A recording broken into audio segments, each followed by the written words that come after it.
est 9h18 sur Direct Investisseur et je suis avec Louis-Antoine Michelet qui est analyste indépendant. Bonjour Louis-Antoine. Bonjour. Alors ce matin on va parler d'un laboratoire mais qui est dans la santé animale, Vetoquinol.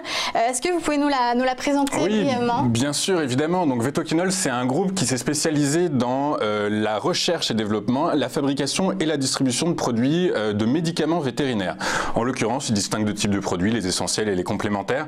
C'est un groupe qui a été créé il y a de très nombreuses années, qui a été coté en 2006, qui se caractérise comme étant le 9e acteur mondial. Donc c'est plutôt pas mal puisqu'on considère que les 10 premiers acteurs s'accaparent 50% du marché. Donc c'est beau.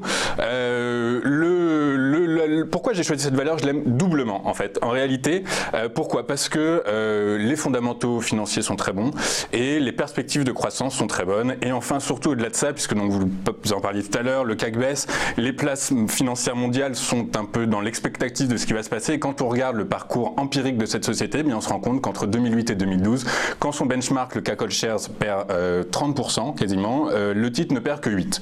Donc, dans une logique, ouais, voilà, exactement. Donc en gros, ça peut être regardé intelligemment. C'est une société, donc c'est un secteur qui a triplé depuis 1980. En règle générale, les 10 premiers acteurs consacrent 12% de leur budget, 12% de leur CA à la recherche et développement. On verra donc que ça peut être un levier intéressant pour cette société qui n'en consacre que 7,8 au S1 2018. Et enfin, donc en termes de perspective, le marché américain est en pleine mutation puisqu'on assiste à une consolidation des distributeurs et des chaînes de clinique. Alors, avant de repartir sur le S1, j'aimerais juste vous présenter le parcours de cette société d'un point de vue financier. De 2008 à 2017, le chiffre d'affaires a pris 50%, les charges de personnel sont restées stables, ce qui a permis à l'EBITDA de prendre 50%, l'EBIT prend 65%, le résultat net 87% et le gearing passe de 13,4% à moins 55%. C'est très bien. C'est vraiment... Qu'est-ce qui a permis ça? Elle a sorti de nouveaux produits qui ont... Alors, non seulement, on le verra, le mix produit est en train d'évoluer et on assiste, l'impact du mix produit a un effet aujourd'hui sur le S1. Plutôt, on va dire que son positionnement est intéressant, qu'elle a su pénétrer les marchés mondiaux, et notamment le marché américain et asiatique quand il le fallait. Et surtout, sa stratégie de croissance externe lui permet, je dirais, d'adapter, d'être en réaction face aux tendances de marché et finalement de mettre l'accent à la fois donc sur la R&D, mais surtout sur un pôle de distributeurs. C'est une société qui s'appuie sur un pôle de distributeurs très important. Ils en annoncent plus d'une centaine à travers le monde, ce qui fait qu'ils sont près de leurs clients et surtout donc à travers la dernière acquisition qu'ils ont faite. Donc c'est une start-up, une PME, une petite société anglo-saxonne créée en 2010 qui s'est spécialisée dans la digitalisation. En gros, on se rend compte qu'à travers cette acquisition, alors ça ne va pas foncièrement développer leur chiffre d'affaires, mais ça va surtout leur permettre d'accroître la transmission d'informations entre leurs différents, je dirais entre les éleveurs, puisqu'en fait ils sont spécialisés sur deux choses, les animaux de compagnie et ce qu'on appelle les animaux de rente, donc c'est les animaux d'élevage, les bovins, les porcins, etc. Donc elle s'est appuyée sur une stratégie de croissance externe très soutenue pour pouvoir justifier cette croissance de chiffre d'affaires. Le marché est porteur tout en parallèle, donc c'est pas non plus exceptionnel, mais surtout de là ça, comme je vous le disais, entre 2008 et 2012, donc en gros, moi c'est ce que je considère comme étant la crise des subprimes, la période, l'unité de temps de la crise des subprimes, c'est bien le chiffre d'affaires a pris 27%, l'EBIT 11% et le résultat net a pris 21%, et surtout de là ça, ce qu'on remarque, c'est que les capitaux propres ont pris 66% et la dette nette est devenue négative, ce qui fait qu'on a un levier d'endettement qui est extrêmement important et qui permet à la société, toujours on le verra dans le S1 2018 et dans les commentaires des dirigeants, de se focaliser sur de la croissance externe et de voir, d'étudier. Ce qu'il faut savoir aussi, c'est que c'est une entreprise familiale. C'est un groupe familial. C'est vrai, quand on regarde l'entreprise, de savoir que le management est resté...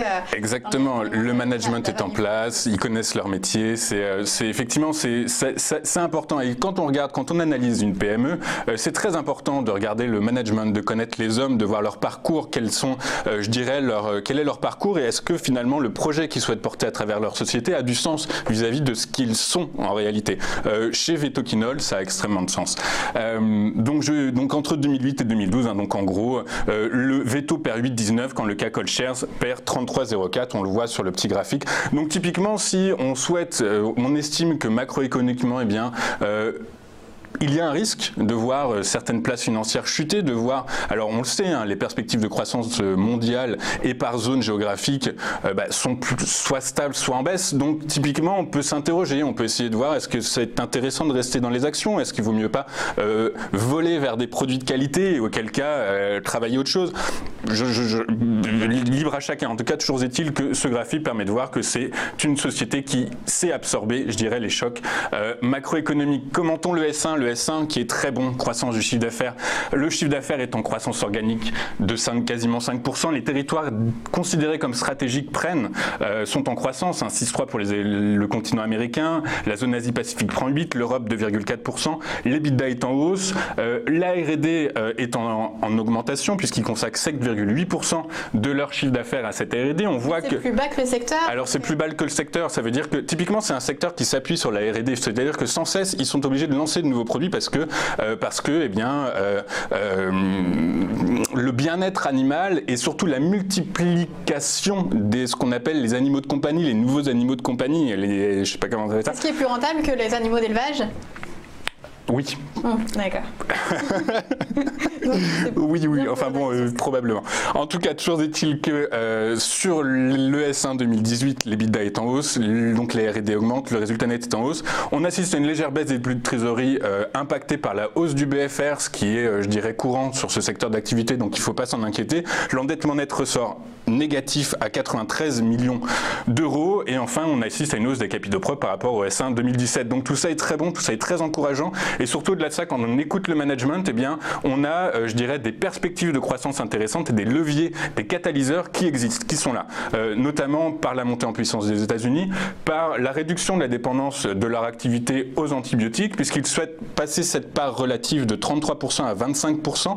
Ceci étant, ils précisent, et c'est important, qu'en absolu, le montant devrait rester le même en réalité. Donc il n'y a pas de baisse de chiffre, il n'y a pas de perte de chiffre d'affaires, mais donc une augmentation des autres produits, des autres segments. Ils souhaitent améliorer la rentabilité grâce à un mix produit plus rentable et notamment via la transformation et l'atteinte d'une taille critique aux États-Unis. Et enfin, comme je vous le disais, ils étudient des projets de M&A avec un focus très important sur les USA et le Brésil. Les USA parce que le secteur est en train de se concentrer, et au Brésil parce que c'est une terre d'élevage c'est une terre d'élevage. Voilà. Donc pour les cibles, enfin, donc on finit par, je dirais le parcours. Voilà, exactement, par le parcours boursier. Donc sur 3 ans, le titre prend 22,74, sur 6 mois, il perd 6% et depuis le 1er janvier, il perd 17%. Ceci étant, quand on le valorise par les multiples et par les DCF, en s'appuyant sur les prévisions du management et sur les perspectives de croissance du secteur, on arrive à un cours, je dirais moyen, quand on fait la moyenne des DCF et des multiples, de 69,41 €. Alors très précisément, à part le PER, je suis à 81,65 €. Par les multiples d'EBITDA, j'arrive à 58,80 et par les multiples d'EBIT à 67,7, ce qui me fait une moyenne de 69,21. Et enfin par les DCF, comme d'habitude, j'ai des hypothèses, je fais mon calcul sur des exercices, je prends une croissance moyenne de chiffre d'affaires de 4,2%. Dans la mesure où c'est ce qu'ils ont réalisé. Le marché est en croissance de 4,2. Historiquement, empiriquement, ils ont toujours fait 4,2 de croissance. Donc, il n'y a pas de raison qu'ils aillent en dessous. Au-dessus, toujours pour être une bonne surprise, dans la mesure où les marges opérationnelles sont comprises entre 11,45 et 17,55 dans mon modèle de prédiction, sachant que les marges opérationnelles à l'heure actuelle tournent autour de 13-15%. Donc, en réalité, avec ces acquisitions qui devraient être relutives, avec ces synergies qui permettraient normalement de soulager la marge opérationnelle, on peut atteindre 17,55 voire 18% de marge opérationnelle. Le coût du capital, je l'ai calculé à 9,23. J'ai retenu un bêta d'1,21 et ma prime de risque est de 7,08. Donc par ces hypothèses, j'arrive à un DCF de 69,61, ce qui peut, je dirais, être un objectif. Alors typiquement, quand on regarde techniquement le graphique, on voit que le cours évolue depuis janvier-février 2018 dans un canal, dans un canal sans tendance, compris entre 55,60 et 50,20 € le titre. Typiquement aujourd'hui, la tendance est plutôt à la baisse à très court terme. Ceci étant, je crois que on fera attention à cette sortie de canal, et on verra éventuellement si le cours se dirige vers les 49 €. Le titre, ceci étant, il est possible qu'il rebondisse. Moi, j'y crois beaucoup. Il y a des fondamentaux qui sont extrêmement solides et on peut viser, auquel cas, donc dans un premier temps, les 52,40 voire les 55,60. Et quand le cours sortira par le haut de cette zone de repli, de cette zone neutre en quelque sorte, on pourrait aller viser les 60, les 65, voire les 70 €, donc les 69-61 € le titre. Mais ça veut dire qu'il faut rester investi combien de temps pour viser ces zones-là? Vous êtes difficile avec vos questions. Ceci étant, je crois qu'un peu... Alors l'univers des PME, vous le savez, c'est un univers où la liquidité est peu importante en réalité. Donc ça veut dire que même si aujourd'hui on considère que le cours vaut 70 €, la liquidité ne permet pas, les volumes ne permettent pas qu'on l'atteigne rapidement. Donc c'est pourquoi il faut que d'abord les investisseurs entendent parler du dossier et ensuite dans un second temps il va falloir valider en fait ces perspectives de croissance et notamment par la publication des résultats de 2018. Or vous savez les sociétés ont 3 mois pour les publier, donc typiquement je dirais premier trimestre 2019. Je pense que d'ici le premier trimestre 2019 on aura une réelle tendance qui se dégagera et typiquement on pourrait atteindre donc ces niveaux de valorisation à ce moment-là. Ceci étant, je rappelle qu'il y a quand même de grosses turbulences sur les marchés financiers à l'heure actuelle. Dans cette société, beaucoup de sociétés de gestion sont investies, donc c'est plutôt rassurant, ce sont plutôt des sociétés qui sont là pour accompagner les investisseurs sur du long terme, donc il ne devrait pas y avoir de gros mouvements de vente ou d'achat pendant ce temps-là, donc typiquement au premier trimestre 2019 pour cette société. Ok, c'est noté. Merci beaucoup Louis-Antoine. Je rappelle que vous êtes analyste indépendant.